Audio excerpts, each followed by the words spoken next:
guys, my name is James Koorey. I'm a biz kid, and today I'm interviewing Scott Jones. Why did you choose to become a business owner?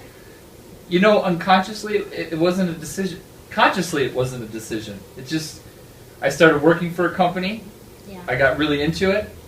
I enjoyed it, and I worked hard, and one thing led to another, and the next thing you know, I'm a business owner. It wasn't a conscious decision. I knew that I wanted what I wanted to do in life, and I worked hard at it, and an opportunity opened, a door opened, and I took it. So what is your favorite part about owning a business? My favorite part about owning a business is I get to make all of the important decisions. I am in charge of my destiny. I get exactly out of it what I put into it. So if I work 80 hours a week, I get massive return.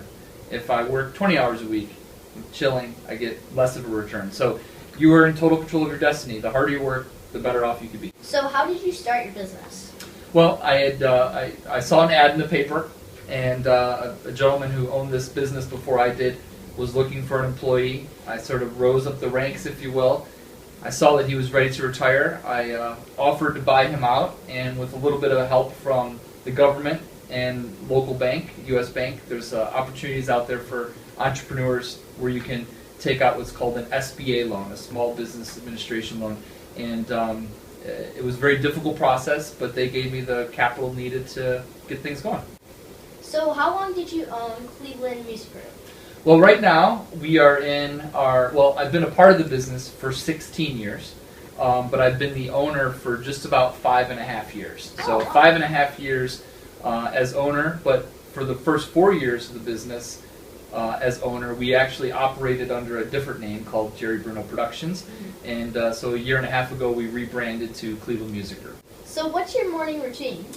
My morning routine, obviously as a father and a business owner, involves a lot with the kids, but getting the kids ready, getting the kids on the school bus. A lot of times I like to clear my head first thing in the morning before I get to the office and go for a run. I try to beat everyone to the office. I try to be the first person in, first person out. I want to show my employees that I'm the most dedicated person here. And then, of course, the first thing I do when I get to the office is dig into emails, because emails are the way to communicate. So it starts with the kids, goes to a run, beat everybody to the office, and I dig into emails and phone calls right away. So what was the hardest lesson you had to learn on your path to success? You know, to be honest with you, I never feel like I'm satisfied, so I don't know if I would really consider myself successful yet. With that being said, looking back, every day there was a struggle, whether it be something super small or something monumentous that changed the entire path of the office and my business. I don't have an exact answer for you. All I can say is you take it day by day, step by step, and remember to deep breathe. You know, concentrate, focus, relax in the moment, and you know, if you do make a misstep, learn from that misstep as you move forward. So if you were to start your business over again, what would you do differently? That's a very good question. It's a very difficult question, and to be honest with you, looking back, I can't think of a single thing that I would do differently, and I think there's a reason why. I think in my head I've been taught, and my parents taught me that, you know, never have any regrets, right? So I think if I look back and I had a regret somewhere that I would have done something differently, that would be a regret. So I never look back at them. I never look back thinking that I should have done something differently. And as I mentioned before, if there was a mistake along the way, I've learned from it. So I actually, you know, you take the good from the bad, and it makes you better. So looking back, I don't think I'd do a single thing differently. Right. I'm exactly where I think I need to be right now. Why do you think 98% of businesses fail? You know, I don't have a degree in business, but I've learned along the way that if you don't have capital, if you don't have a positive cash flow, you can get yourself into a lot of trouble. So I think most businesses fail because people start them too soon. They need to make sure that they have enough money in the bank to run normal operations and to create a cash flow. Because if you get into a situation where you don't have proper cash flow and you've got bills due, you can quickly get upside down. So I think people, when starting a business, should be patient and wait until they have more than estimated, more than what they think they'll need to get the business started before they officially get started. And then once they do start their business, I think a lot of businesses fail because people like the idea of being an entrepreneur or like being the idea of a business owner, but they don't want to put the actual time into it. Being a business owner, to many people, think that, oh, you don't have to work that much, you can work half weeks, whatever. The honest to God truth is you end up working more than everybody else, which is why I like to get to the office before everybody, and I like to be the last person to leave. So I think a combination of those two things, and you're going to see a business fail. Do you have a mentor? Do you know what a mentor is? Yeah, it's someone that helps you with your business. Okay, it's a big word for you. That's why it's an important word. I think everybody should have a mentor, and I really don't have a business mentor, to be honest with you. I believe my father was a good mentor. I believe my brother's a good mentor. My wife is a good mentor.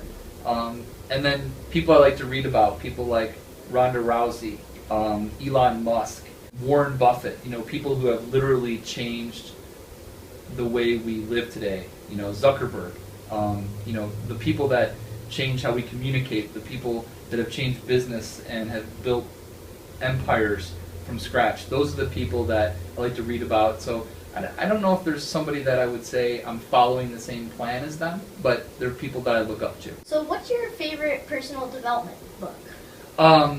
It's actually a book that my brother turned me on to, one of my mentors, called Rich Dad, Poor Dad by Robert Kiyosaki.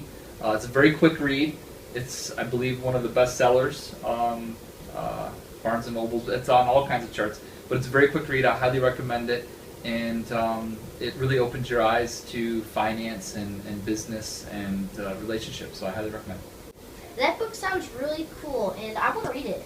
Is it nonfiction or fiction?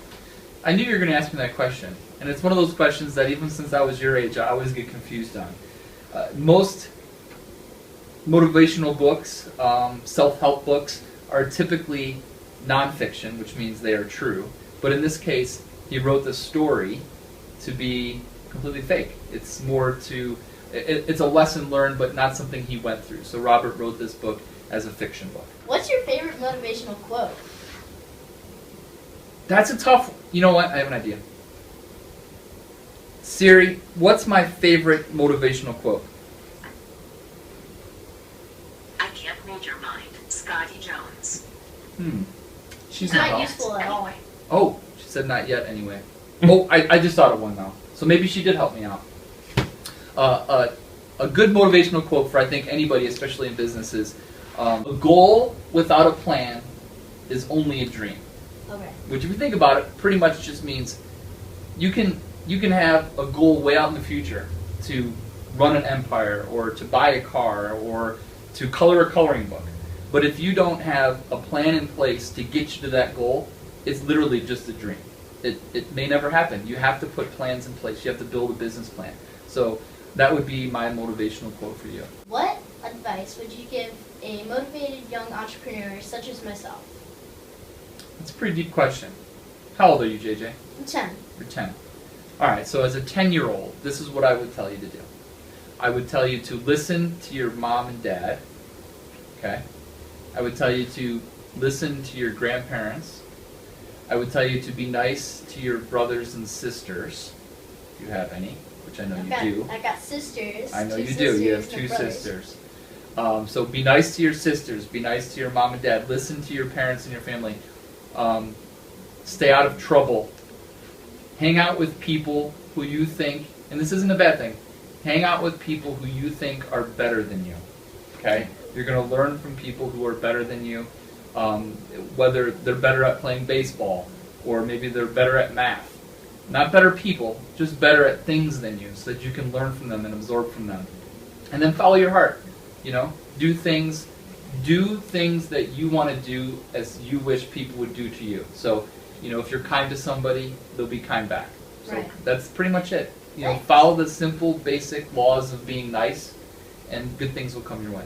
Thank you guys for watching, and thank you for your time. Can you tell us a little bit about where we can find you?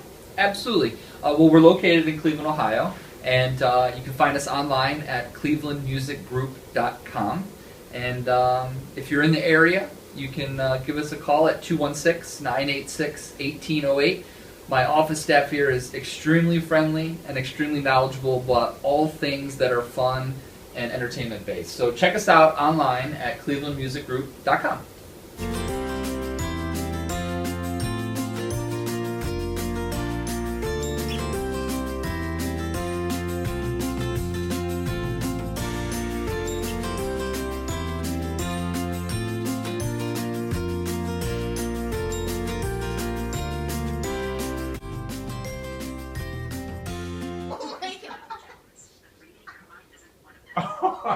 I can do many things, Scotty Jones, but reading your mind isn't one of them.